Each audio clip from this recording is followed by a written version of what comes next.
وقت شما بخیر. خب میخوایم بریم بحث معلوماتی در مورد خبر که اخیرا از طریق رسانه نشر شد که ایتالیا قرار است به 750 افغان مقیم کشورهای ایران و پاکستان و ترکیه ویزا صادر کنه از طریق دهلیزهای بشردوستانه. براتون معلومات بدم. خب میبینین که سایت سنتریک یکی از نهادهای کلیسایی و بشردوستانه در کشور ایتالیا است. در مورد از این توافق معلومات نشر کرد. به تاریخ 7 اپریل این معلومات نشر شده.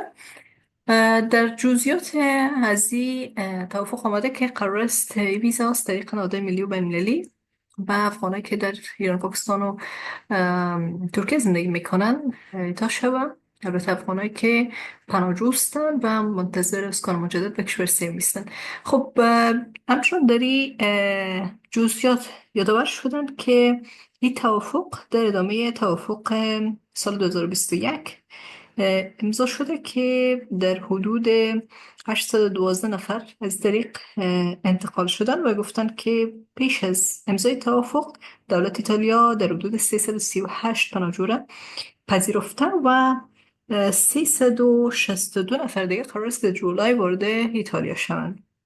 این جزئیات را این سایت نشر کردن. خب برای از این که سوالات ما داشتیم که چطور میتونیم درخواست بکنیم به این نهادها یا نهادهای ملی و بین‌المللی که از طریق این خبر نشر شد.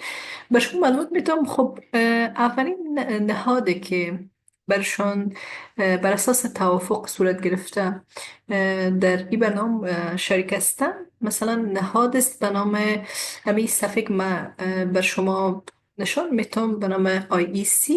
یاد میشه که نهاد کلیسایی است. این نهاد است که در حدود 200 فرصت به اینا داده شده و همین نهادی که قبلا به شما معرفی کردم سنت اگدی 300 فرصت به اینا داده شده و نهاد FCI است که در حدود 100 فرصت به اینا داده شده و در حدود 100 فرصت هم به نهاد ARCI داده شده که اینا شامل همین توافق هستند.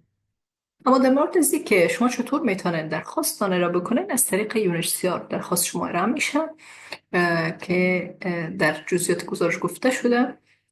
IOM و UNHCR نهادهایی هستند، نهادهای بین‌المللی که این پروسه رو به پیش میبرن و افرادی که درخواست میکنن از طریق UNHCR کسشون بررسی میشه و ای که این نهادهای دیگه که من معرفی کردم چه نقشه در پروسه دارن. نقشه اینایی است که اول UNHCR کیس بررسی میکنه، بعد از اینکه UNHCR کیس بررسی کرد و به نتیجه رسید به این نهادها معرفی میشه که عرض کردم 300 فرصت به نهاد سنت داده میشه که اینا بررسی میکنن و انتخاب میکنن و در حدود 200 پناهجوی دیگر هم نهاد IEC انتخاب میکنن و به ترتیب فرصت هایی که به این نهاد داده شده و بعد از طریق IOM و UNHCR اینا به ایتالیا منتقل خواهند شد. خب یه معلومات کوتاه در مورد خبری که چند پیش نشر شد که ایتالیا قرار است به 700 پناهجوی افغان از طریق دهلیزهای بشردوستانه ویزا صادر بکنه.